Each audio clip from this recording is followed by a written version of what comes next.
Garrafa para inflar al boludo.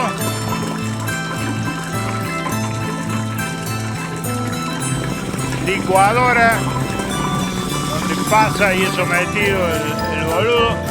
Esta es la máquina de Tato Bores que la graficamos obviamente aquí en Audiovisión. Tubo excretor de boludo, el tacho de boludo líquido, ¿no es cierto? El panel solar que lo convierte en polvo, la bolsa de dinero no falta nunca para los boludos argentinos y el centro del poder. ¿Por qué? ¿Quién es este señor? ¿Por qué? No me diga Schiaretti. que la inteligencia artificial lo ha puesto a qué? Juancito. A Juanes. ¿Por qué Juanes? ¿Por A qué está Juanes. Juanes? Ya Porque no es más tiene la Juancito. cabeza Ahora negra como negra tiene el alma, como ¿Por dice qué? la canción.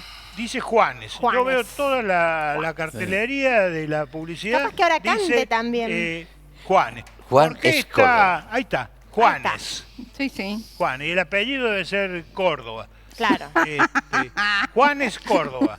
Sí. ¿Por qué está en la máquina de cortar boludo? Otra vez. Porque Vean. este cantante sigue siempre. MCM, Macri, Schiaretti, Milei. En las elecciones presidenciales del 2023, Juan Schiaretti, con su partido Hacemos por Nuestro País, obtuvo el 6.8% de los votos. De esta manera, jugó un rol clave en la victoria de Javier Milei, dado que evitó que el peronismo de Sergio Massa ganara en primera vuelta a quien solo le faltaron 3 puntos para ese objetivo. Luego nutrió de exfuncionarios suyos al gobierno libertario con Osvaldo Giordano en ANSES, Franco Mojeta como secretario de Transporte y Daniel Tillar en la presidencia del Banco Nación. A su vez, en el Congreso, aportó sus diputados y senadores a Milei, entre ellos su esposa, Alejandra Vigo, para aprobar leyes claves como la famosa Ley Bases. Esta ayuda a Milei, Schiaretti también la había tenido en el 2015 con su expatrón y amigo Mauricio Macri, para quien repartió boletas según Olga Riutort. Ahora, estos tres acaban de sellar un nuevo acuerdo de cara a las elecciones legislativas de octubre próximo.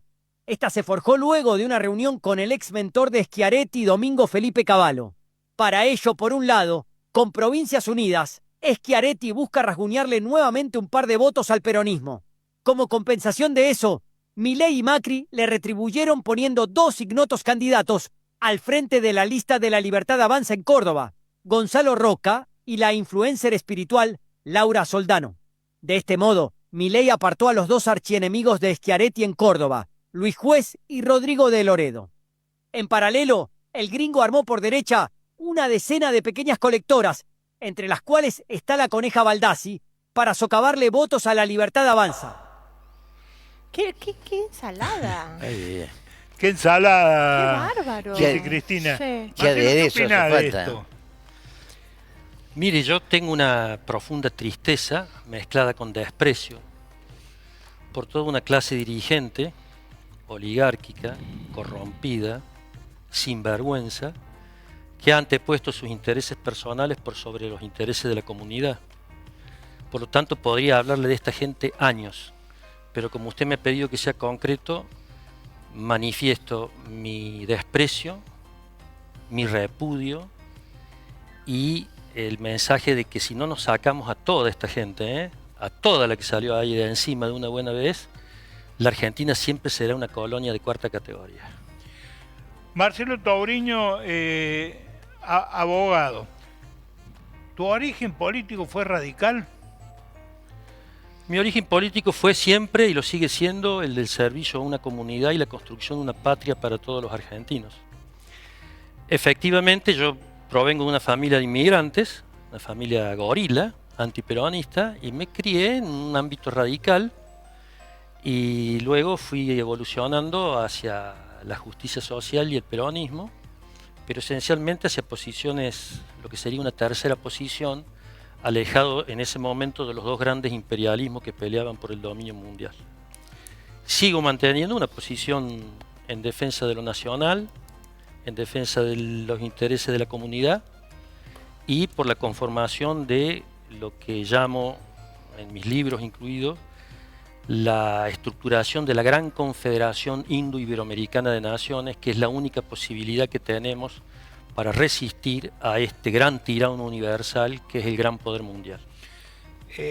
Marcelo Touriño, tu origen, además de ser radical, o por ser radical, prácticamente sería un origen, una niñez de clase media. Vivías en la zona del Cerro de las Rosas. Bueno, yo nací en el barrio de Alberdi y después fuimos a el Cerro de las Rosas, al frente de, para que se conozca en toda su totalidad, la pregunta que usted me hace, que nunca me la han hecho, en la Villa 17 de Octubre. Pero es el Cerro de las Rosas donde ahora es el Parque de las Naciones. Ahora es el Parque de las Naciones. Yo me crié con mucho orgullo, debo de decirlo, porque jugaba con ellos, con los chicos de la Villa 17 de Octubre, ¿Y a qué jugabas? al fútbol. Integraba, por ejemplo, en los campeonatos de Evita. Yo me acuerdo que creo que integré un equipo que se llamaba Val Medina. Y recuerdo una parte interesante de mi niñez, aunque Si hubiera sido en fútbol femenino, hubiera integrado el equipo Norma Arrostito. bueno, había, en esa época estaba toda la cuestión, sí, lamentablemente, que ese es un gran tema que no se ha dado en la Argentina, la discusión del enfrentamiento de los años 70.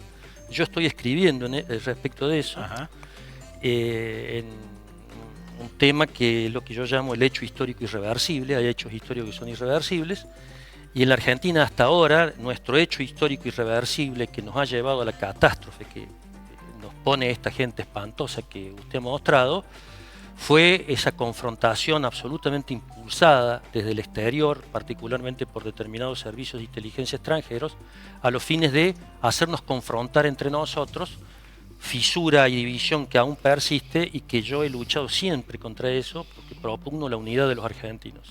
Te tira la realidad mundial por todos lados. Por donde te entro con una pregunta, Marcelo, te vas a la realidad mundial y me encanta porque creo que efectivamente es así. Pero en esa villa de donde hoy es Parque de las Naciones, que vos vivías al frente y que te integrabas con los chicos y jugabas al fútbol, ¿había delincuencia? ¿Había droga? ¿Qué había en esa época? La droga no existía. Y la delincuencia existía, porque la delincuencia es connatural a cualquier sociedad humana, pero tenía códigos. A nosotros jamás nos robaron, porque éramos vecinos. Es decir, esos códigos que se han perdido. Códigos que se han perdido, no había delitos feroces.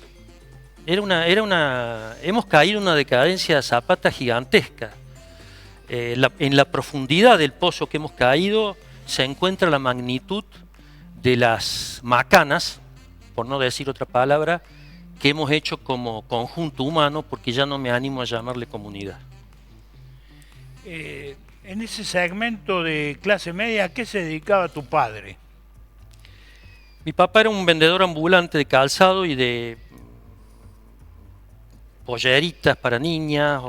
¿Vendedor ambulante o viajante? Era un viajante que era vendedor ambulante en el norte argentino. Yo lo he acompañado muchas veces en una camioneta y eso me permitió, que habré ido con él 40, 50 veces, conocer todo el norte argentino, desde el último pueblo desde saliendo de Córdoba hasta Yacuiba y Pocitos, que fue para mí una experiencia extraordinaria. No, por tu edad no viviste intensamente, porque eras un niño, la dictadura de los 70. ¿Qué recuerdos tenés? No, sí la viví intensamente. En primer lugar, yo no le llamo dictadura, yo le llamo tiranía. Fue una tiranía cívico-militar, no fue una dictadura militar, porque atrás de los militares estuvieron un conjunto de civiles que son los mismos que siguen estando ahora, que son los mismos que siguen defendiendo los intereses que defendieron en aquella entonces. ¿Podés dar algún nombre? Podría dar decenas de nombres. Este señor de la Bolsa de Comercio, Tagle, por ejemplo. Es decir, la clase política de entonces, los sectores empresariales, la Fundación Mediterránea, Piero Astori. ¿De qué me habla? Usted los conoce muy bien a los nombres. Es decir, Prima Testa obviamente formó parte, digamos, de una iglesia que en ese momento estaba, volvemos al mundo, que es el todo, estaba en el marco de las fronteras ideológicas y de la confrontación de la Guerra Fría, y lógicamente la iglesia optaba por una opción anticomunista. No es que le encuentre justificativo, pero sí trato de encontrarle logicidad. Pero a mí Prima Testa en persona me dijo, cuando yo era periodista joven de esa época y hablamos del tema, que él con su prudencia había salvado muchísimas vidas. No me cabe duda que sí. No me cabe duda que sí, pero eso no lo expurga seguramente de otros pecados que habrá cometido. Y Eduardo César Angelós, algo similar también de esa época, porque de algunas reuniones en el Tercer Cuerpo habrá participado. De muchas, y no solamente eso, él era un protegido de Alejandro Orfila, que era el secretario general de la Organización de Estados Americanos, que siempre ha funcionado como una suerte de ministerio de colonias de los Estados Unidos. Vale decir que no se puede ser secretario general de la OEA sin el acuerdo de Washington. Por lo tanto, Angelos, que trabajaba para la OEA, puesto por Alejandro Orfila, era indudablemente también una persona que se manejaba dentro de esa franja, digamos, antiizquierdista, anticomunista, pro-norteamericana. Y Marcelo Tobriño, ¿te acordás, hablando de la OEA, de Orfila, del radicalismo, quién era en Córdoba la mujer que representaba a la OEA en el tema de los derechos humanos? No. La mamá de Becerra. Creo que era la ONU, con todo respeto. No creo que era la OEA. Puede ser. Conocí al padre de Carlos Becerra, lo conozco a Carlos Becerra, tengo una buena relación con él. Lo conocí al Papa cuando ya estaba con un cáncer de mandíbula era el representante del sector unionista del radicalismo, el sector antisabatinista, digamos, anti-irigoyenista. Y la mamá creo que estaba a cargo, efectivamente, pero de la ONU, no de la OEA. Es probable, recuerdo haberla entrevistado muchísimas veces en un programa en el que yo participaba en Radio Universidad que se llamaba El Escarabajo, que era un programa muy exitoso. Me acuerdo. Con Claudio Salinas, Beto Lindo, Esquinazzi, sí. Lopresti, Y Mabel López. usted tenía cabello. Programazo, ¿eh? Y yo tenía cabello. Marcelo, hemos recordado casi como época de dinosaurios la política de esos tiempos, el radicalismo de esos tiempos, y hoy el radicalismo es Ramoncito Mestre, es de Loredo, en fin, ¿qué ha pasado? ¿O qué pasa? Lo que ha pasado es lo que le señalaba antes. La Argentina toda, no solamente el radicalismo, el peronismo y las izquierdas, las derechas, los civiles, los militares, las distintas clases sociales, se encuentra en una decadencia profunda, que no en una mera crisis. De las crisis se salen con esfuerzo, con claridad. Las decadencias son procesos erosivos, mucho más profundos, en donde hay que buscar las causas en aspectos psicológicos, sociológicos, culturales. La Argentina es un conjunto humano que ha dejado de ser una comunidad rendido. Yo encuentro esa rendición de la Argentina, que la expone al óbito histórico, a la muerte como nación, como estructura político-jurídica, en aquel enfrentamiento generado, impulsado por los grandes segmentos del poder mundial, que fue la terrible lucha civil entre los argentinos, y a partir del siniestro, mal llamado proceso militar, sino de la siniestra tiranía cívico-militar, se estructuró una democracia colonial que, no nos olvidemos, fue producto del impulso de las turbinas británicas, de la flota británica, con la derrota de la Guerra de Malvinas. Es decir, que tenemos un problema de origen en nuestra democracia, y por eso yo la llamo una democracia colonial, que no vino como consecuencia de la resistencia o de la lucha del pueblo argentino, como tantas veces se ha dicho demagógicamente, sino que esencialmente vino impulsada por los intereses y las turbinas de la flota británica de consumo con los intereses de Washington. Está ratificando la alegría inicial que tenemos en este programa de contar con tu presencia, porque cada tema local que te tiramos o nacional lo derivas al contexto mundial, y creo que en definitiva de eso se trata. Pero, ¿sabe qué pasa, Zapata? Sí, para ver la parte que es la Argentina, usted tiene que ver el todo que es el mundo. Si no comprende el todo, no va a comprender la parte. Y si no comprende la parte que es Argentina, no va a comprender la subparte que es Córdoba. Vamos a la subparte. Angelos. Vos lo sentaste a Angelos en el banquillo de los acusados. Perdón, te puedo tutear, ¿cierto? Sí, por supuesto, por supuesto. Es un ¿Y qué prócer, quiere que le hombre. diga? Es un prócer. Dígame, Angelos, Angeló es un tipo que metió la mano en la lata, como la han metido todos estos que han venido después, y quizá mucho más, con la diferencia que allí se dio una circunstancia extraordinaria, yo le diría única, en donde se conjugaron una serie de factores. Discúlpeme que no hable de mí por una cuestión personal y de respeto, sino que hay una cosa vanidosa, no me interesa hablar personalmente. Pero sos la única persona en esta Córdoba de malbones y pelotudos que se animó a sentar al dueño de la isla cordobesista, al 3 veces gobernador Eduardo César Angelós, en el banquillo de los acusados. Mire, costó mucho, costó ser un sujeto maldito en Córdoba, como lo soy, un sujeto tremendamente censurado por una prensa podrida, por un sistema judicial, salvando excepciones en la prensa, no hay absolutos en la vida humana, siempre son relativos, el problema son los porcentajes. Salvando a la gente buena que hay en la prensa, la gente buena que hay en el sistema judicial, la gente buena que hay en todos lados. Pero en líneas generales es un sistema podrido que me costó enormemente, lo llevo con orgullo. Estas cuestiones de la universidad son también remesones de esa situación. Soy un hombre muy odiado y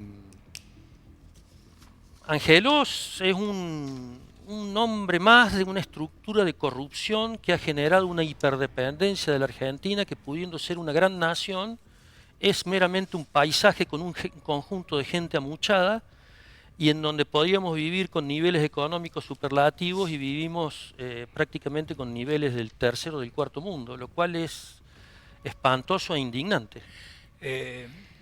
Debo disentir con vos en algo, Marcelo Tobriño.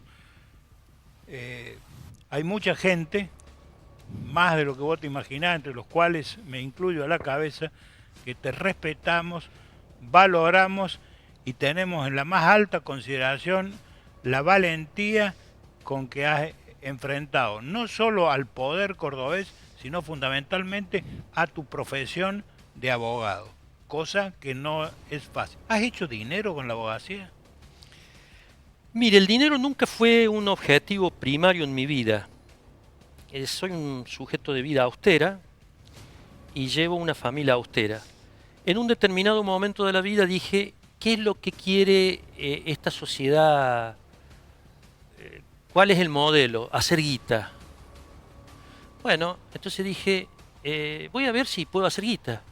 A ver si me probo con eso, que me faltaba, digamos, soy un hombre que ha hecho realmente todo lo que ha querido, soy un tipo tremendamente libre de ideologías, de religiones, de prejuicios, y me fue bien en la profesión, sí, pero es un tema que para mí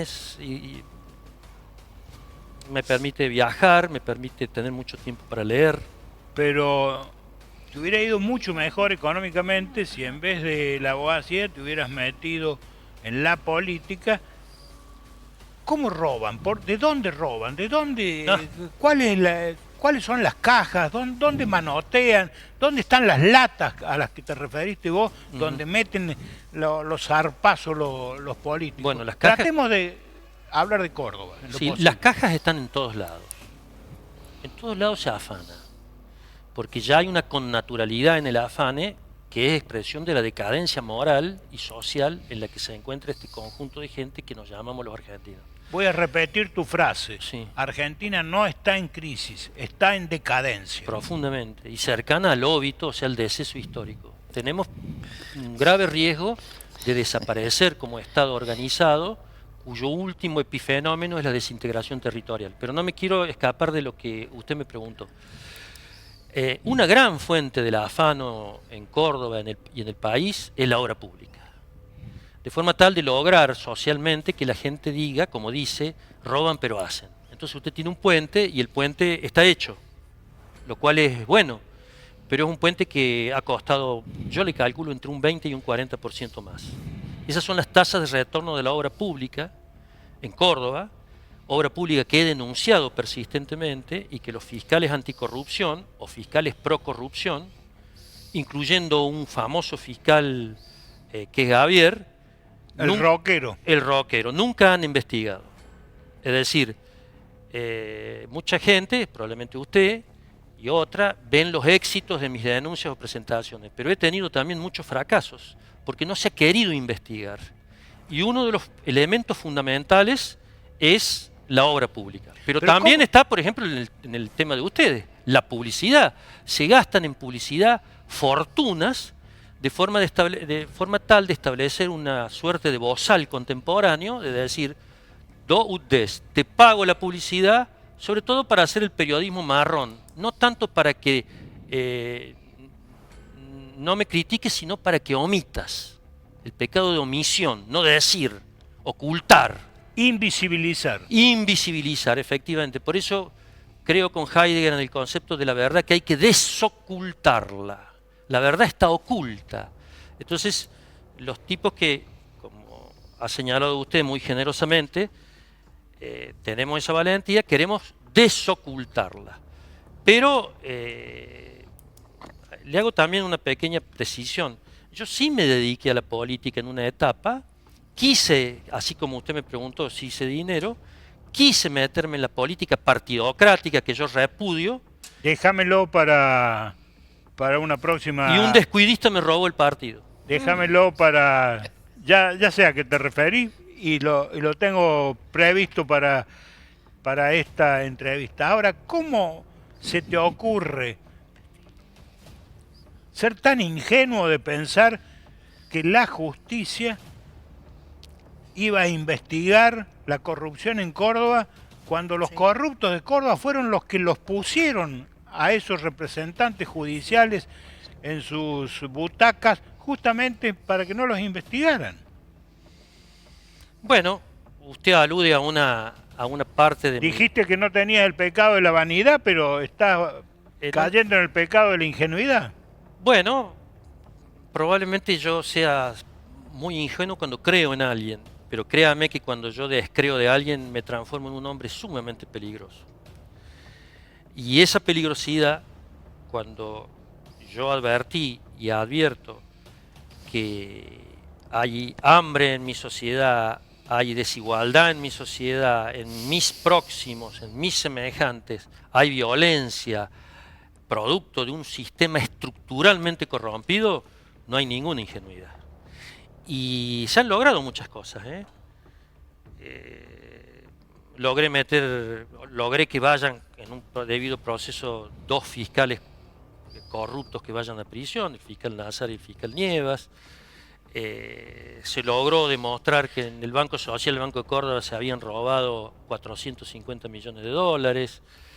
Usted mismo dijo, bueno, se logró sentar a un gobernador y que entre lloriqueos dijo, yo no tengo nada, y resulta que tenía una extensa propiedad de fundos y solares rurales. Y una radio que se llamaba LB2, Y una radio que de se la llamaba cual LB2. tenía el 25% de las acciones le correspondían a él, y que curiosamente hoy hay otra radio que se llama también LB2, supuestamente es la continuidad de la que supo tener Angelos, y en la cual también se vincula directa e indirectamente a otro gobernador cordobés, en este caso peronista, pero para el caso del hecho que debiera investigarse, da igual que sea peronista, radical o liberal. Absolutamente.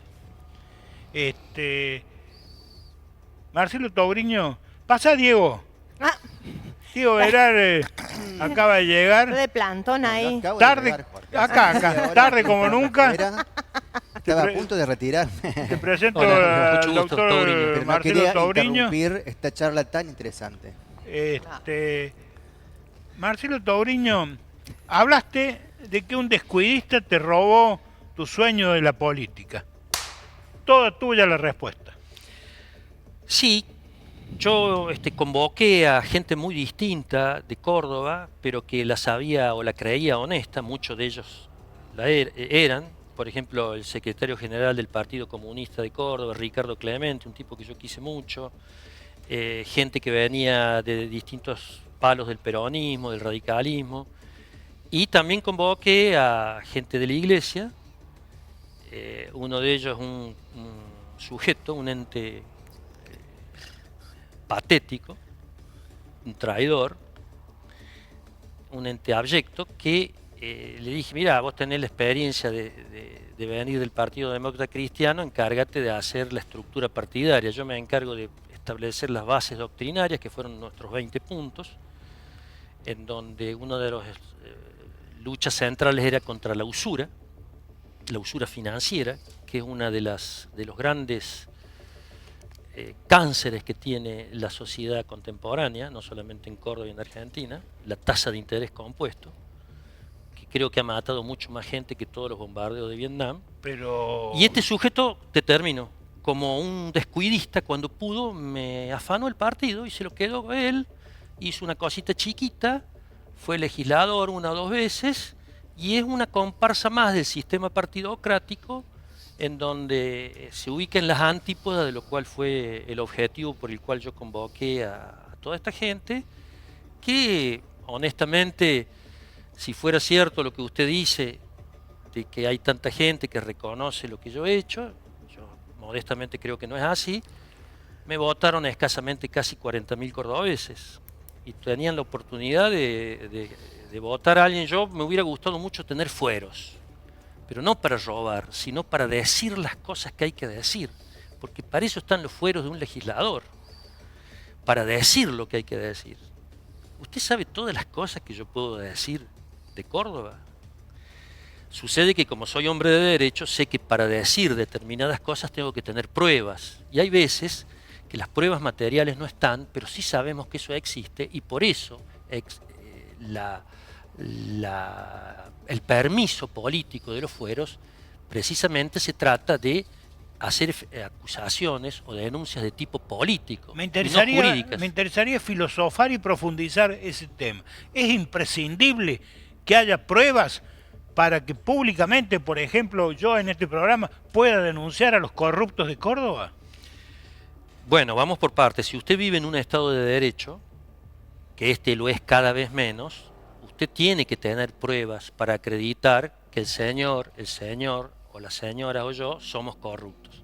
¿Por qué? Porque si no está coalicionando con un derecho esencial que tienen los señores, la señora y yo, de no ser ofendidos por usted sin pruebas. Por lo tanto, forma parte de una relación civilizada el tener pruebas para decir lo que hay que decir. Así que mi respuesta es categóricamente, hay que tener pruebas. Pero, me está faltando, doctor Marcelo Touriño, su pero. Pero, si yo tengo las pruebas y voy a la justicia, yo ya sé cuál va a ser el destino de mi denuncia en la justicia cordobesa. Bien, ahí le hago dos precisiones. La gente habla, y muchas veces nosotros nos equivocamos y hablamos de la justicia. Bien. Si tiene algo que decir, vaya a la justicia. No. En tal caso, vaya a una burocracia que se llama Poder Judicial. Porque en muchísimas ocasiones, eso que se llama justicia y se hace llamar justicia, no consuma la justicia, sino que en muchas ocasiones lo que consuma es el oprobio de la impunidad y de la protección de los sectores dominantes de la sociedad. Ahora bien, ¿qué otra cosa nos queda sino en una sociedad civilizada Zapata de que sea un mecanismo con un sistema judicial que haga justicia para lograr vivir con mayores márgenes de libertad y de respeto común? Bueno, eso no lo tenemos. En eso coincido con usted, no lo tenemos. Y cada vez lo vamos a tener menos, porque del proceso de decadencia no se sale sino con una gran revolución. Epa. Así es. Hay una revolución pendiente que hacer en la Argentina y que hay que hacerla so pena de la desaparición, vuelvo a insistir, de la Argentina como entidad político, jurídico e histórica. Hay quienes dicen, entre los que me incluyo, que la revolución sin sangre no es tal. No, yo no creo en eso. La primera revolución que hay que hacer es la revolución personal de tener claro quién es el amigo y quién es el enemigo. Es decir, quiénes forman parte de la inmensa mayoría de un pueblo que debe volver a reencontrar un cauce de grandeza y de una pequeña minoría oligárquica, egoísta, canallesca, que es capaz de apoyar a Videla y apoyar a Milei, que es capaz de apoyar a Alfonsín y apoyar a Cristina Fernández, que siempre que los profits, los beneficios, les sean rentables. Estamos hablando de la judicatura y de la prensa. Sí, Entre son otros. los dos grandes sectores que le han fallado a la democracia argentina son los jueces y fiscales y la prensa. Los jueces y fiscales porque cuando los delitos ocurrían en el norte, se fijaron en el sur. Y la prensa porque cuando debió clarificar, denunciar, precisar, ocultó, confundió, engañó. Me parece que deliberadamente has dejado fuera de esta enumeración, has mencionado la judicatura, has mencionado la prensa, pero has dejado seguramente en forma deliberada afuera a los empresarios. ¿Por qué? Porque yo creo que la burguesía comercial argentina, que es profundamente, y ni hablar de la industrial, a diferencia de la brasilera, es profundamente cipaya. Carece completamente de un sentido nacional, carece de un sentido de la argentinidad, de la americanidad. Por lo tanto, sería ilógico, Zapata, pedirle a alguien que vaya contra su naturaleza. La clase empresarial lo único que pretende en este país, y es una tragedia para la Argentina en su totalidad, es ganar plata. No tiene un modelo nacional de desarrollo, no tiene un modelo de país, no tiene un modelo de la ubicación en el mundo. Es decir, no tiene sentido de la pertenencia. Quiere vivir en un country, tener la confortabilidad de la vida, disfrutar de los bienes materiales de la vida y carece completamente de un sentido misional. Por eso es que no la puse, porque mal le puedo pedir a algo, como a la clase política tampoco la puse. La clase política argentina es una oligarquía dirigencial que lo único que le interesa es el poder por el poder mismo para poderlo investir como vicario de un poder mayor, del verdadero poder, salvo que usted me diga que Schiaretti, Milei, Yarlora, Angelos, Alfonsín, tienen ellos el poder. Son meros detentadores de la formalidad del poder, de los avalorios del poder. El poder real está en otro lado. El poder está en aquellos que imponen su voluntad para que 47 millones de seres humanos tengan que someterse a ese poder. Ese poder, una vez me preguntó Jorge Lewitt en su programa de Radio Nacional, porque aparte de reconocer que era uno de los pocos que me invitaba a su programa y me dejaba hablar con total libertad, me preguntó una vez al aire, ¿y cuál es ese poder, Tauriño? El poder de la finanza mundial, el gran poder transnacional de la tasa de interés compuesto, del anatocismo y de la finanza usurera mundial. Pero tenemos un presidente, Marcelo, que dice que ha venido a destruir la estructura jurídica del Estado. No pero, solamente... pero resulta que es el jefe del Estado. ¿Te quiere que le conteste? Sí, señor. Bien, lo primero que debo de decir es que desde tantos años, casi 40 años, de estudiar la psiquiatría forense, de ejercer exclusivamente el derecho penal, no me cabe ninguna duda que, y aquí hay una especialista, que el presidente de la nación es un psicópata, desde el punto de vista científico, es decir, desde el punto de vista de la ciencia médica. ¿Por qué? Porque las características esenciales de la psicopatía así lo demuestran.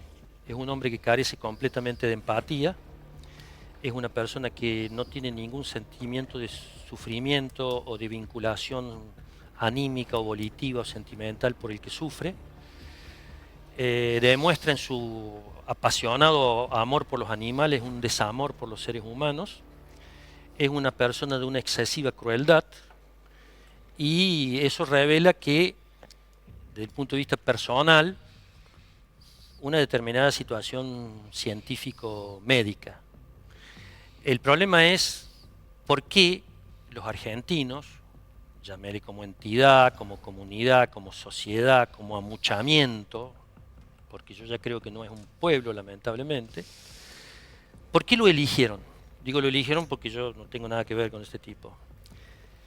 Porque yo creo que hay un proceso de decadencia, insisto, de tal magnitud que el poder mundial, que es el que mueve las palancas, que es el que mueve la gran finanza, que es el que ordena los paradigmas, que es el que ha establecido la globalización, que es el que ha decretado que deben morir las culturas nacionales, que es el que ha decretado que deben morir las revoluciones, que es el que ha decretado que debe morir la historia, necesitan estos infames personajes, vulgares personeros de cuarta categoría, porque encima el tipo es un sujeto de un nivel cultural patético, agresivo, violento, lo cual denota una gran inseguridad personal, un gran psiquismo poblado de grandes inseguridades, probablemente de grandes tragedias infantiles, en donde necesitan un sujeto que nos diga, sin que el pueblo o el conjunto de los argentinos hayan dicho ni mu,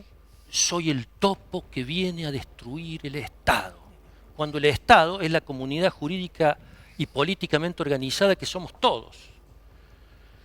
Atacar el Estado como entidad político-jurídico es atacar ni más ni menos que las esencias estructurales básicas de la comunidad.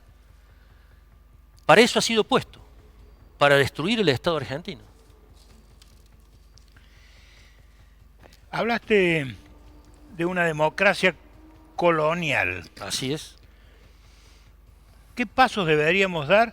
No, pero antes te voy a hacer otra pregunta. En realidad te hago las dos preguntas. ¿Qué pasos deberíamos dar para llegar a una democracia plena, por un lado? Y por otro lado, no quiero desaprovecharte como buen cordobés que sos, nacido frente a la Villa 17 de Octubre en el Parque de la Nación, en el Cerro de las Rosas. No, nacido en Alberdi. Pero después viviste en el Cerro de las Rosas. No quiero dejar de preguntarte porque todos estamos imbuidos primero con Angelos, tu amigo de la isla cordobesa, después con tu amigo nuevo, amigo peronista, Schiaretti y Yarlora, del cordobesismo y de la sota. Pero estamos imbuidos de Córdoba la docta, Córdoba la industrial, Córdoba la potente. Córdoba no tiene energía. La Universidad de Córdoba está subvencionada por el gobierno nacional. ¿Córdoba es grande o Córdoba es mediocre, doctor Tauriño? No, Córdoba participa absolutamente de la mediocridad, del cagonismo, del derrotismo, de la cobardía, de la completitud de la Argentina. Córdoba es tan decadente como la Argentina. El verso ese de que somos una isla, de que somos distintos, de que somos mejores. Hay un ministro que acaba de decir que Yo no lo comparto. si nos independizáramos, Córdoba se independizara podría ser Suiza. Bueno, esas imbecilidades que se dicen, también en algún No momento... son imbéciles, son ignorantes.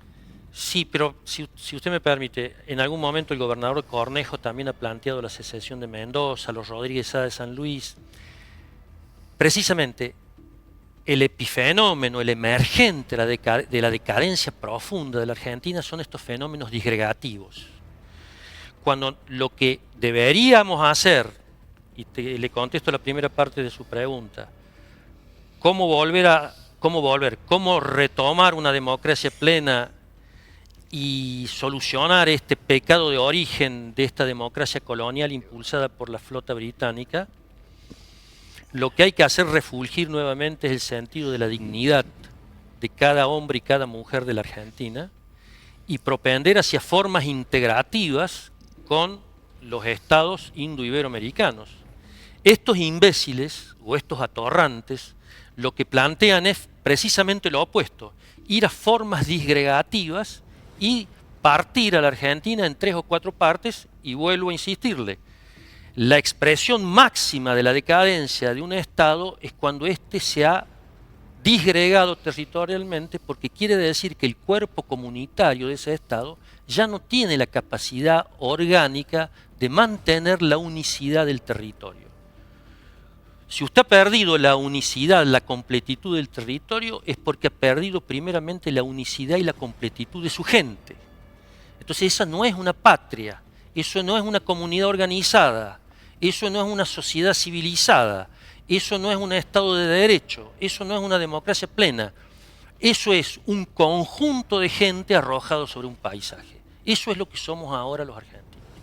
Y es lo que yo no quiero morirme sin ver al menos que se cambie ese destino trágico y decadente.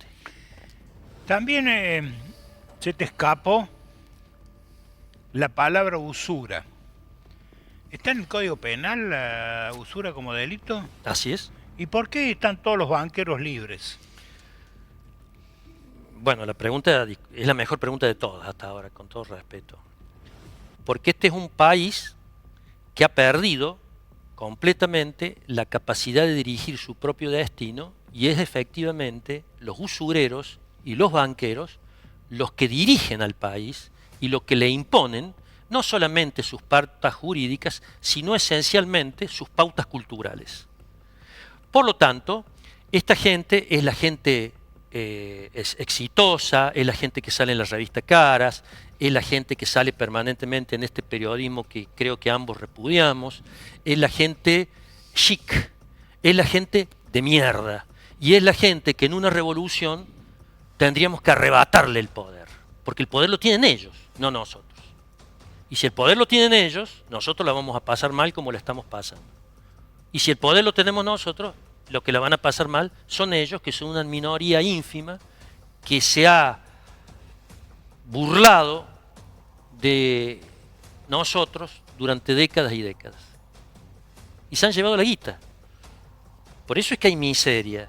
Por eso es que un país que produce 450 millones alimentos para alimentar a 450 millones de seres humanos y tenemos 20 millones de argentinos que están pasando hambre. Algo hemos hecho mal. Si podemos producir semejante renta nutricional a nivel global y tenemos gente con hambre, es porque algo está mal. Mencionaste a los banqueros con la usura, mencionaste al empresariado cipayo con el dinero. Te tiro dos palabrejas que pareciera ser que la podría responder con claridad el doctor Marcelo Touriño. Honestidad versus remuneración. Bueno, en principio no son incompatibles. Usted puede ser una persona honesta y ser un brillante psicólogo, un brillante albañil, un brillante periodista y tener una remuneración justa conforme al talento. Después podemos hablar de los talentos y qué significan los carismas, pero no me parece incompatible para nada, si es lo que usted quiere plantear como una polarización. El punto central para mí es no dañar injustamente al otro, no robar lo que es público sobre todo, tampoco lo privado, y trabajar con un sentido comunitario.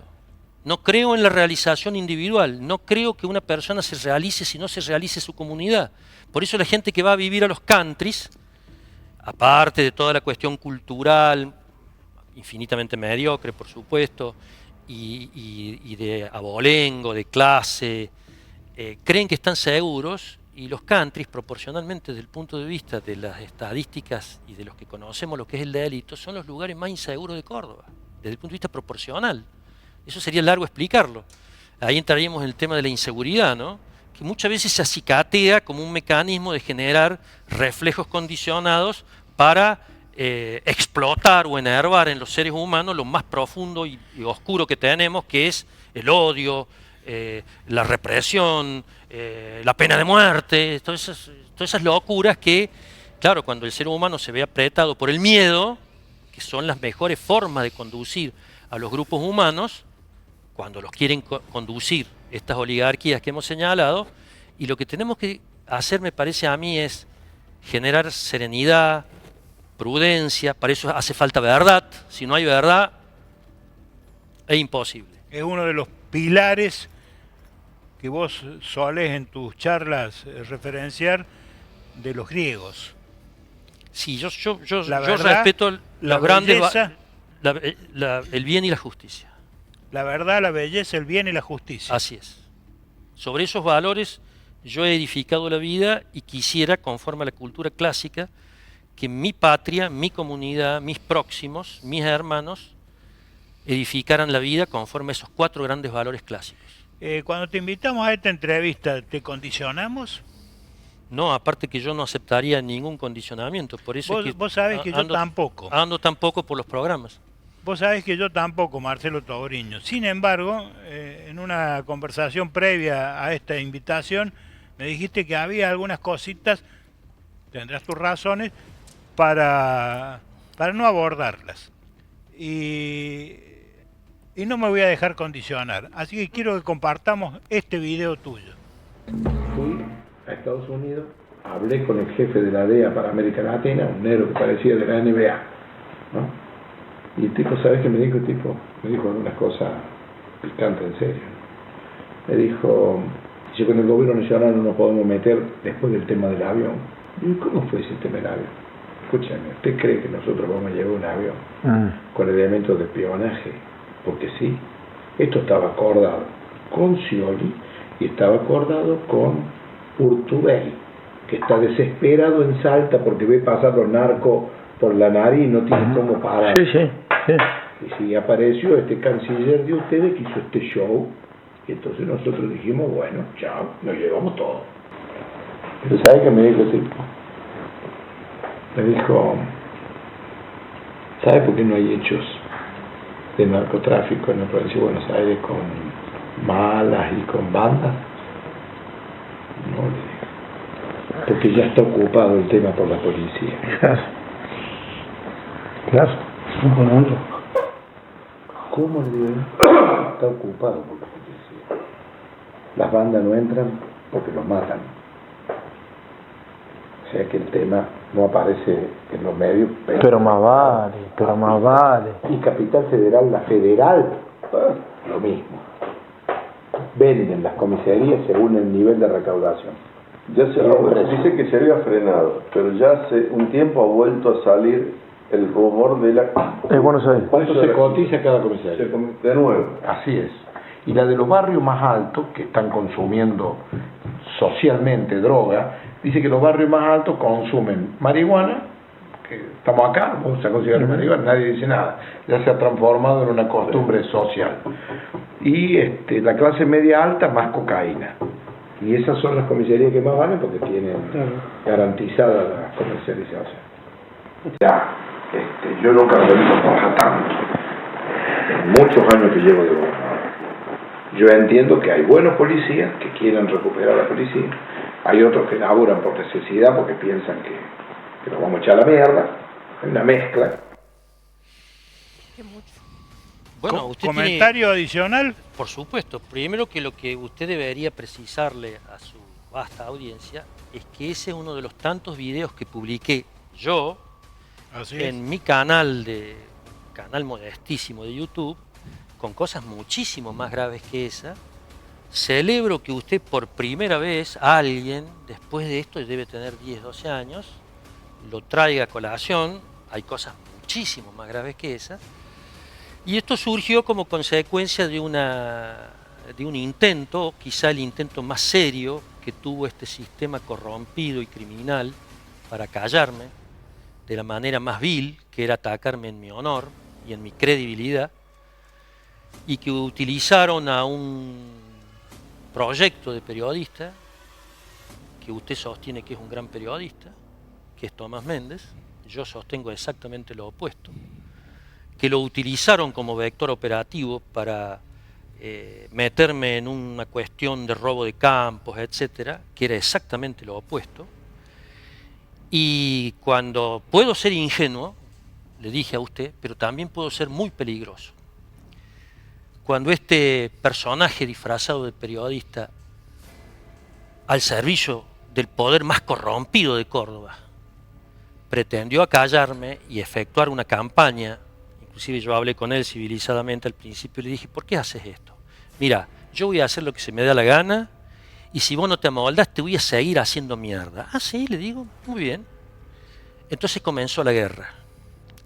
Y en esa guerra yo logré munirme de su caja negra, es decir, de todos los videos que este sujeto iba haciéndole en cámaras ocultas, vulnerando la esencia periodística con todas las personas que se sentaba. Una inmoralidad. A los efectos de extorsionarlos a posteriori. Y cuando Marcelo Tauriño los consiguió, discúlpeme la inmodestia de hablar en tercera persona, los publiqué. Y toda la Córdoba que habla usted de los malbones, cagones, de hacer boludos, etcétera, se cagó entera y nunca sacó lo que usted acaba de sacar. No sé con qué intención, pero usted es grande y yo también. Por lo tanto, yo sé defenderme. Si usted lo ha sacado para decir, traer este personaje a la palestra, no tengo ningún problema. Lo que le digo es que en mi canal de YouTube, José Marcelo Tauriño, hay cosas mucho más graves que estas, mucho más graves, y que ningún fiscal de la provincia de Córdoba le dijo, pero ¿cómo usted, gobernador? ¿Qué está diciendo? Venga, esto es un delito de acción pública. Ninguno lo hizo.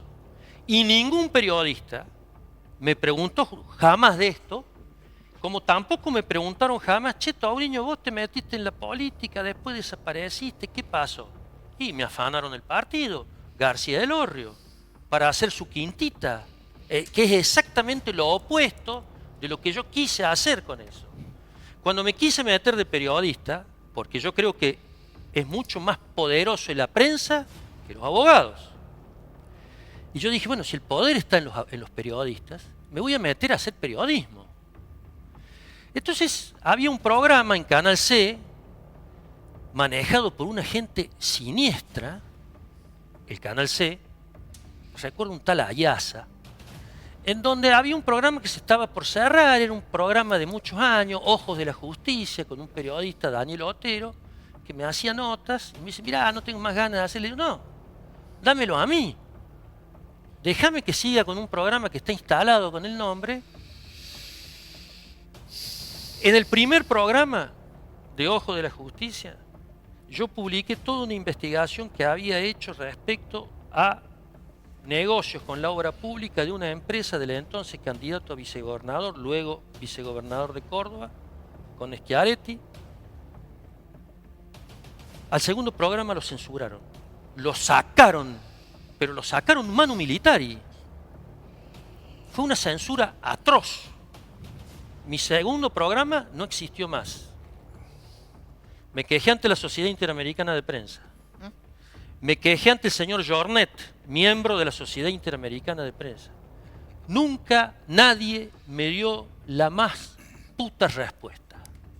Y me quedé sin mi programa de prensa. Porque el poder real, un poder real como contrapoder al poder real de la finanza, son ustedes, la prensa. Pero la prensa que habla, no la prensa que extorsiona, no ese sujeto que le dijeron, tenés que ponerle el cascabel al gato a este tipo, tenés que embocarlo con este tema del robo de campos. Marcelo Y Tauriño. el tipo se tuvo que ir de Córdoba con el culo entre las patas, está perdido allá en Buenos Aires porque se metió con un tipo que en ese momento no era ingenuo, era peligroso. Tan peligroso era ese tipo, llamado Marcelo Tauriño, que con ese y otros videos similares impidió que el periodista Tomás Méndez fuera intendente de Córdoba. Así le es. sacaste los puntitos que le faltaban para ser intendente. Así es, y estoy muy orgulloso de eso, porque hubiese llegado a ser intendente de Córdoba un periodista de esa calaña. Voy a coincidir absolutamente con vos en el significado de las cámaras ocultas. Me parece lo más inmoral que puede existir y máxime para un periodista. Entre otras cosas, porque el periodista tiene la protección de la fuente de la información y no necesita de esa canallada. En definitiva, grabar las conversaciones, cualquiera sea su tenor, es una canallada, y más aún si no hay una orden judicial, ¿cierto? ¿Y las extorsiones? Cuando el grupo Clarín, en el diario Clarín, sacaba los temas de Croacia y de las ventas de los cañones a Croacia, etc., no lo hacía porque sí. Lo hacía para obtener canonjías para su estructura económica. Es decir, la prensa... Y lo sigue haciendo. Pero, querido, pero la prensa, que es la prensa que le falló a la democracia, y no me quiero quedar solamente en el grupo que he señalado, hacen de la extorsión una forma de trabajo. No me vas a dar el cablevisión o la señal de Fiverr, te voy a sacar y voy a agrandar y te voy a sacar en primera plana. Eso es extorsión. Y no se puede vivir bajo la extorsión, porque la extorsión supone la supresión de la libertad del otro, del extorsionado. Si eso lo hace una estructura económica, yo hasta diría cultural, como debe ser un medio de prensa, y es porque estamos muy mal. Por eso me quedé con una pregunta que usted me hizo. Para ser una democracia plena y dejar de ser una democracia colonial, hay que recuperar el arrojo, la enjundia y la valentía del hombre y de la mujer argentina. Hay que empezar a ser valientes, porque ser libres cuesta, tiene consecuencias. Yo he tenido que soportar que digan de mí, desde agente de los servicios de inteligencia, nazi, comunista, puto, de todo. Lo he tenido que llevar con toda la dignidad posible. La censura, el odio. Usted sabe, Zapata, la cantidad de maquinaciones que el sistema, el mal sistema judicial, con este señorcito Gavier a la cabeza. El rockero. El rockero. Que ha pergeñado junto con una señora, Aida Tarditi, un personaje siniestro de Córdoba, nefastísimo, para tratar de embocarme en algo. Ya quisiéramos tenerlo a Tauriño colgado en una pica en la plaza pública. Acá lo tenemos. ¿Vieron que no era decente, como decía? ¿Vieron que era un hijo de puta como nosotros? Entonces, para eso hay que cuidarse, porque el poder es muy poderoso. Valga la aparente tautología. Son tipos poderosos. Gavier es el tipo más poderoso en Córdoba. Escuche bien lo que le voy a decir. Desde el general Menéndez. Mire lo que le voy a decir. Los gobernadores le tienen miedo porque están sucios. Pero Gavier también está sucio, Marcelo, hay que decirlo. Totalmente. Y yo lo he dicho. Hay que decirlo, incluso tiene causas. Yo las he denunciado. Próximo programa las vamos a presentar acá. Yo las he denunciado. Y las he denunciado con un gran riesgo para mí y para mi familia. Pero yo no me escudo en eso de la familia. Y no puedo más porque tengo 3 pibes. Al contrario, es por los 3 pibes que hay que hacerlo. Es por los hijos que hay que hacerlo. Marcelo, lo único que tenemos para convidarte es un vaso de agua. Y un voucher. Pobreza. Un voucher para un próximo programa. No, y el espacio, Zapata. Y esto no es franela porque no tengo por costumbre franelear caballeros. El espacio. Damas, sí. Sentirse libre de decir lo que uno quiere decir con la altura, el respeto de ser un caballero.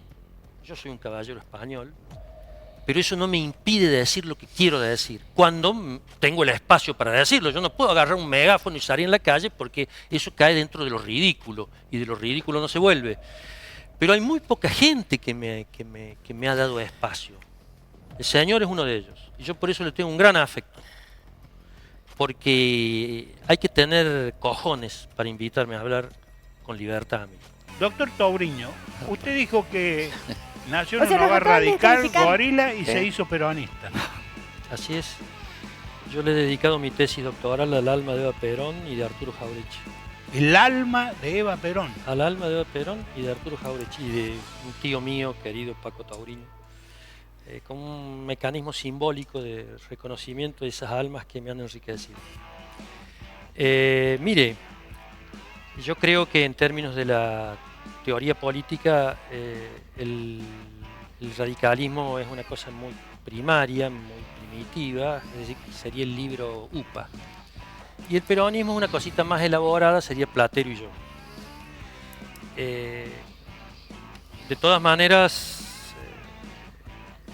necesitamos generar un movimiento de síntesis, necesitamos avanzar y necesitamos, vuelvo a insistir, generar un mecanismo de unidad que no existe actualmente en la Argentina. Estamos todos peleados entre sí y es imposible generar sinergias de unidad y procesos transformadores y revolucionarios si no hay una masa crítica, una masa de gravedad que pueda enfrentar a ese gran poder transnacional que es el que ha impulsado la cadena indestructible aparentemente que acogota al pueblo argentino y a tantos pueblos, que es la deuda externa. Un tema que no se trata, que no se... ¿De qué manera, doctor Marcelo Touriño, nos resistimos los argentinos a que la patria muera? En primer lugar, teniendo conciencia que la patria existe, que no es simplemente un aspecto poético o que no es simplemente una cuestión tradicional que formaba parte de nuestros abuelos y de nuestros recuerdos escolares. La patria existe, la patria vive, y la patria no solamente es un pasado y una tradición que es muy importante, sino que es esencialmente una comunidad de destino. ¿Y qué hacemos con las nuevas generaciones de los jóvenes que no vivieron las Malvinas, que no vivieron la década del 70, que no vivieron el menemismo? Bueno, ¿Qué hacemos con eso? eso? Es una cuestión fundamental. Yo antes que puentes prefiero transformar la cabeza de los maestros. Yo antes que hacer carreteras prefiero imbuir a los profesores de un espíritu distinto. Yo antes que aspectos materiales o de infraestructuras arquitectónicas prefiero las arquitecturas culturales y espirituales. Hay que producir primero que todo una profunda transformación en la educación y en la cultura argentina.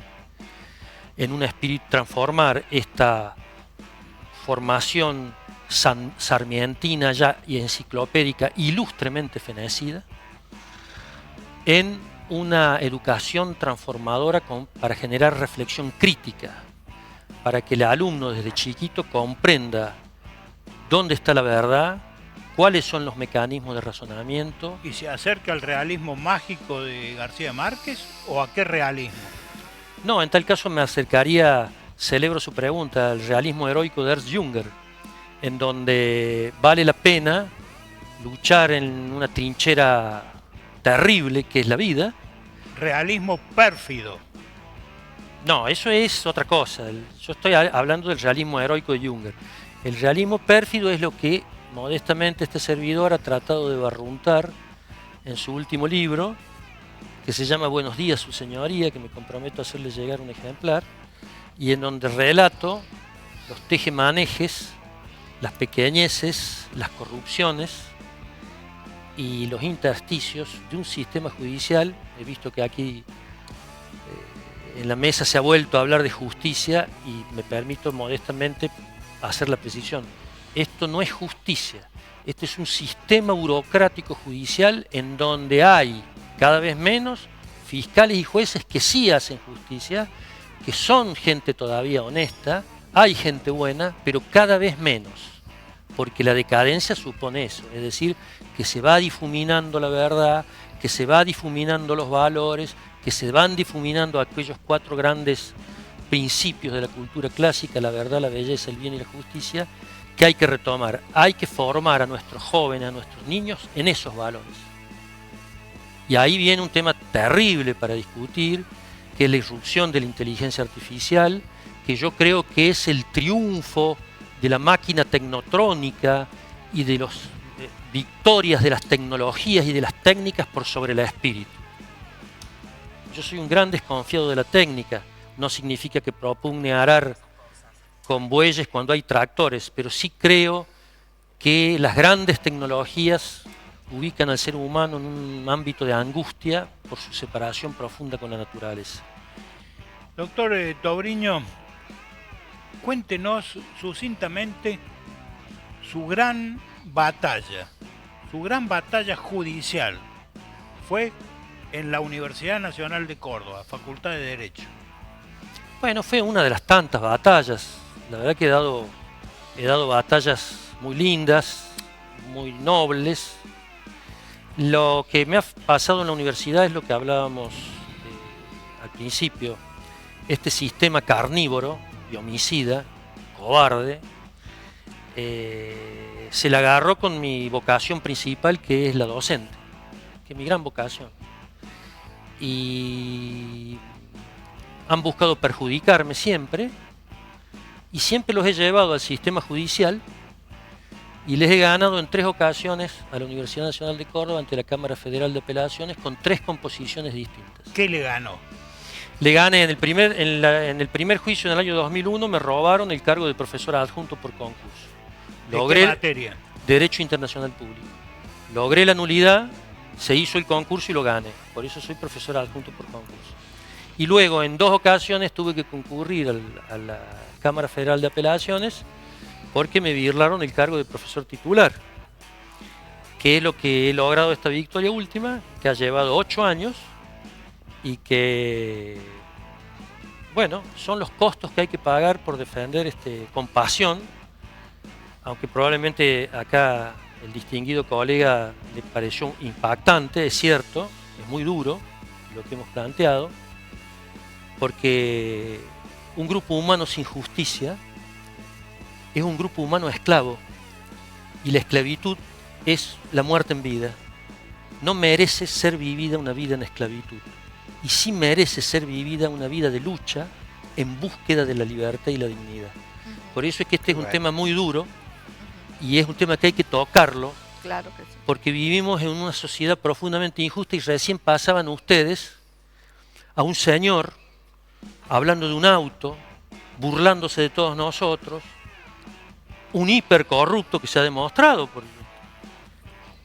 Y sin embargo, cuando un jovencito de un barrio marginal, que se crió seguramente todos en una misma habitación, con todo lo que sucede en una vida de miseria, de postergación, y roba, allí está todo el mundo para decir, crucificadle. Robó, es malo. Y sin embargo yo creo que eso es una gran hipocresía social. El delito tiene múltiples facetas y hay múltiples etiologías del delito. No es lo mismo el delito contra la propiedad de alguien que roba por necesidad, aunque está mal, de que alguien roba por codicia. Te puedo sacar... Como estos sinvergüenzas.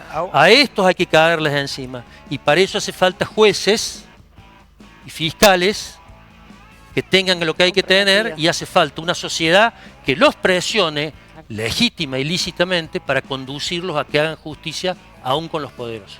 Vos como ciudadano común vas por una calle y te encontrás que en una de las veredas avanza un joven en una motocicleta con la típica capucha que llevan los jóvenes hoy en su vestimenta.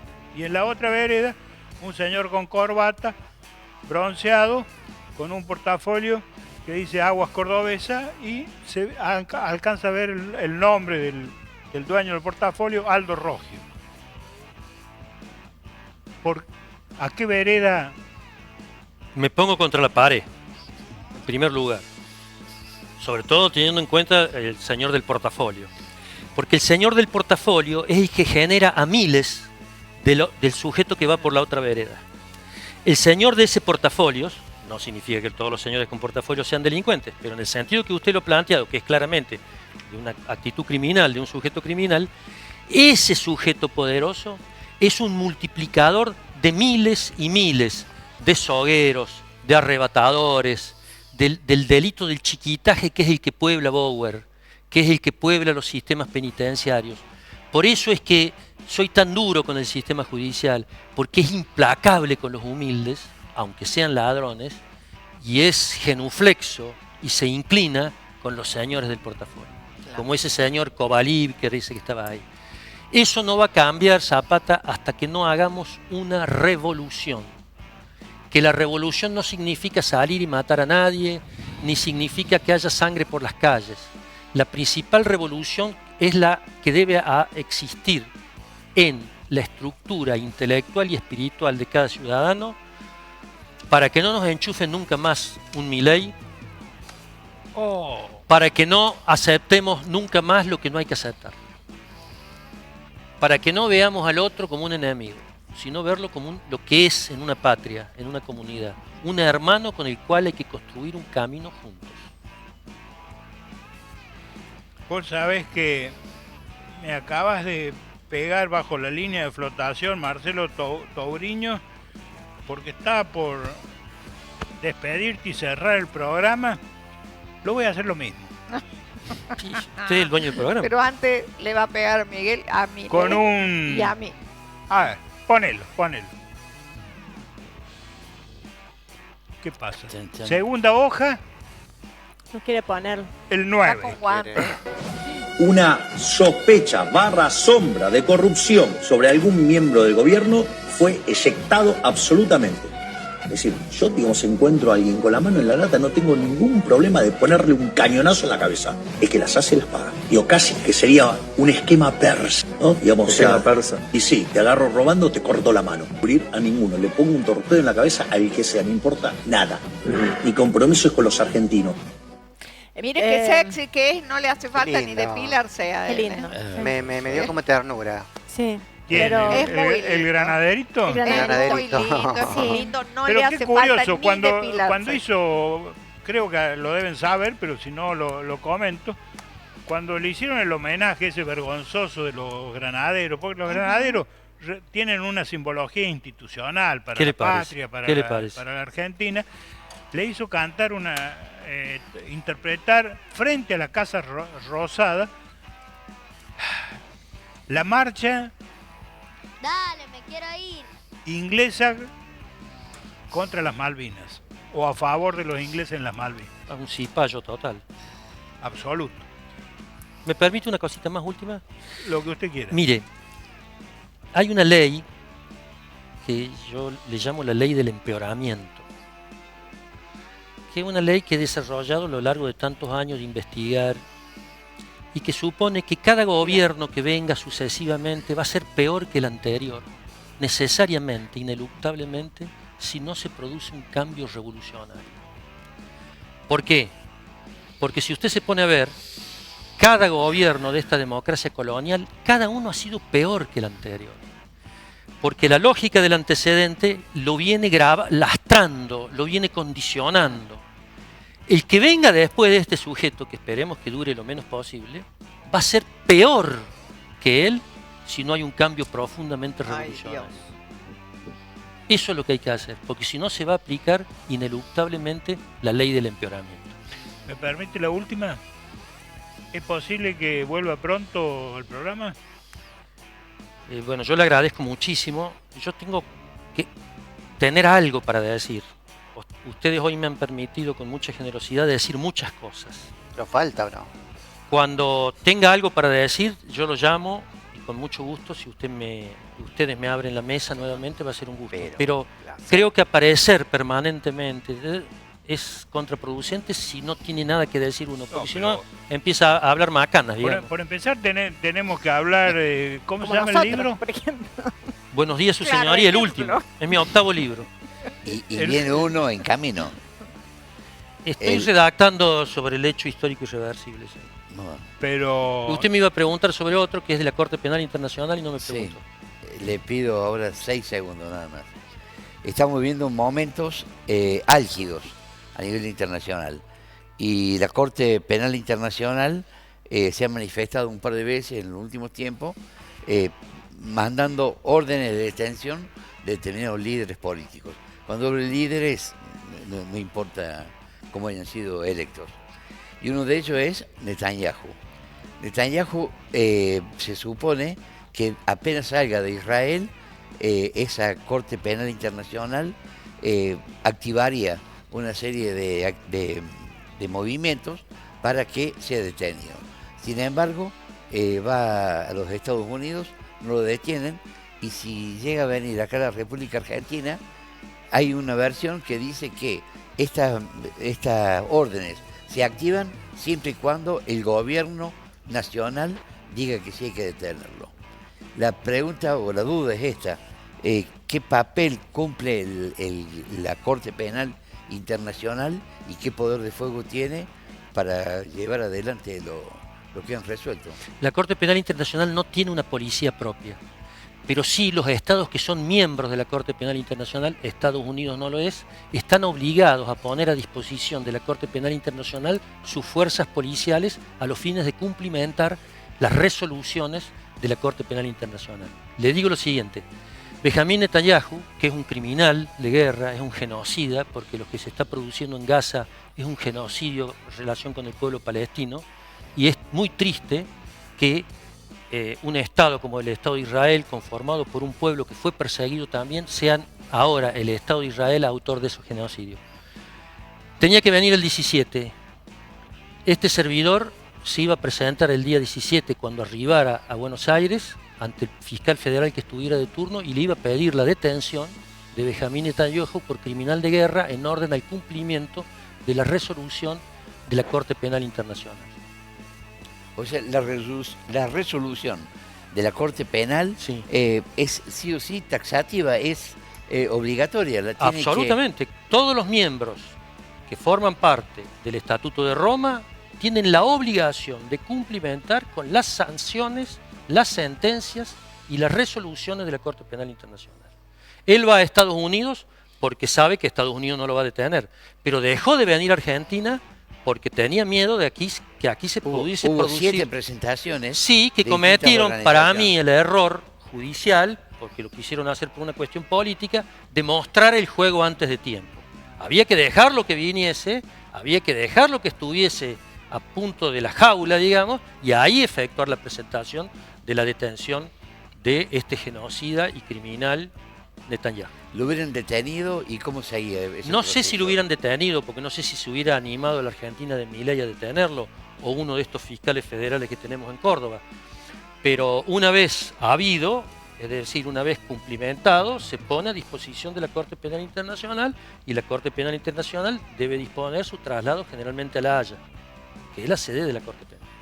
¿Alguna vez ya pasó esto? De que salió alguien de un país, fue detenido y pasó a La Haya. Sí, ha pasado ya. Sí. Por ejemplo, con el hijo de Gaddafi pasó y con un dirigente de Sudán. Pero es fascinante lo que usted plantea, porque en ese libro que yo le señalo, acuso a la Corte Penal Internacional de tener una concepción racista. Todavía no había sucedido lo de Netanyahu, que me parece muy positivo, porque siempre todos los condenados eran negros, africanos y musulmanes. Parecía que los blancos, cristianos o protestantes no podían producir delitos. Y claro que producen delitos. Por ejemplo, la Corte Penal Internacional hace años investiga a Tony Blair por la guerra de Irak y nunca ha emitido ninguna resolución. Y en esa guerra también hubo genocidio. Ahora sí, la última, Marcelo. ¿Cómo se consigue buenos días, su señoría? Buenos días, su señoría. Es prácticamente imposible de conseguir porque a mis libros los tengo que editar yo porque nadie los quiere editar. Los tengo que distribuir yo porque nadie los quiere distribuir. El otro día tuve una... No voy a dar el nombre porque es un sujeto, un señor que se llama Mayor, un famoso librero de Córdoba, que me dijo, tráemelo, yo lo voy a distribuir. Y le llevé un ejemplar con una dedicatoria diciéndole que yo era un escritor maldito y que no me iba a distribuir. No solamente que no me distribuyó, sino que se dedicó a hablar... Es un señor que usted seguramente todos conocen, paisano acá de Lewin. Entonces yo lo tengo que distribuir. Así estamos. Razón por la cual me deben quedar 70 libros.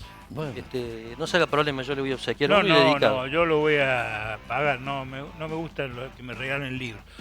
Me gusta pagarlos. Bueno, pero mejor yo tengo interés en obsequiárselo. Bueno, si es con dedicatoria es otra cosa. Pero después no vas a hablar mal del doctor, ¿no? Como hizo el otro señor, no vas a hablar mal del doctor. ¿Cómo voy a hablar mal si se ha autopercibido como un señor peligroso? Peligroso. Escritor peligroso. Marcelo, muchas gracias por haber venido. Gracias. Dieguito, como siempre, un placer. Te quedaron 2 notas que no quisiste pasar, no sé por qué. Bueno. ¿Sigo viniendo o no? Sí, sigo viniendo. Obvio, pero, perdón, me extraña esa pregunta. Ya me sé, extraña araña. Ya sé. Camarada Jorge Lewy ha tenido poca participación ahora. No importa, no, perdón. Porque ha estado absorto así es. He siguiéndolo participado con mucho gusto. Participé no en forma pasiva, sino activa escuchándolo. Muy bien. Y he tomado nota. Para las preguntas, para la próxima. Por supuesto, y para esta noche. Yo me quiero ir a mi casa y buscar su canal de YouTube para ver todas las cámaras ocultas. Es el verano del... No son cámaras. No son cámaras ocultas. No son cámaras ocultas. Las cámaras ocultas son las que yo publiqué de un sujeto que hace por cámaras eso ocultas. quiero ver. Claro. Pero va a haber otras cosas, por ejemplo, va a haber presentaciones mías y otras que sacó YouTube, que me las sacó, me las censuró, que eran referidas al caso Alós. Todas las hadas. Que era el caso Alós tenía por finalidad la intervención de Córdoba, eso, bueno, son cosas que... Sí. Perfecto. Esa la sacó YouTube. quienes manejan las palancas, manejan dictatorialmente. Claro. Esto lo saco, esto te lo dejo, esto. Sí. Pero hay algunas, usted va a ver, algunas cuestiones que, por ejemplo, una presentación que yo le hice al actual fiscal general, señalando todas las barbaridades cometidas por el fiscal Gavier y que nunca nadie se animó a investigar. Y que el sistema de traslación conceptual de ideas y de disvalores de Córdoba promueve como el gran fiscal, y es, entre comillas, el gran fiscal que el sistema judicial quiere exhibir para decir, ¿ven que hacemos justicia? ¿Ven que Córdoba es distinta? Así es. Y no hay ninguna justicia en realidad. Así es lo que hablábamos, el que va por la vereda encapuchado, ese va adentro. El que va con el portafolio no solamente no va adentro, sino que puede llegar a ser ministro, puede llegar a ser gobernador, puede llegar a ser premio Nobel, porque todo, en este ámbito del realismo mágico latinoamericano, todo es posible. Gracias, Marcelo. Gracias a ustedes.